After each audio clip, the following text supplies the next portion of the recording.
don't remember if it was on live or in one of the comments on one of my videos, but somebody asked me why astrologers talk about like Mercury retrograde a lot, but you don't necessarily see a lot of people really emphasizing and talking about the other retrogrades. And the reason for, well, yeah, they were talking about like, why is everybody talking about Mercury retrograde, but not Saturn retrograde? Because both planets have stationed retrograde within the past week.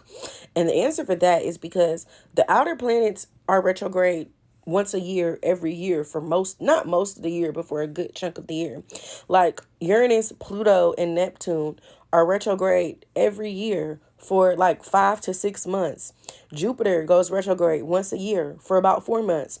Saturn goes retrograde once a year for about 4 to 5 months. And especially with the outer planets, Uranus, Neptune, and Pluto are in signs for at least 7 years. Uranus stays in the same sign for 7 years. Neptune stays in the same sign for 14 years. And Pluto stays in the same sign anywhere from 12 to 30 years.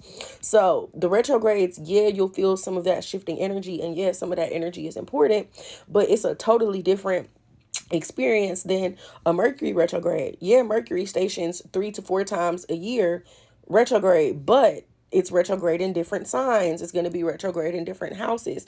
And because Mercury moves so fast, you can feel the energy of those planets differently. Venus stations retrograde every 18 months and it's retrograde for about 6 weeks. Mars stations retrograde every 2 years and it stays retrograde for about 2 to 2.5 months. So yeah, that's why a lot of people, we don't really emphasize the outer planet retrogrades because it's just something that's always there. Like, whereas a Mercury retrograde, a Venus retrograde, a Mars retrograde are retrogrades that hit a little different because those planets move faster and they're not retrograde in that same sign as frequently.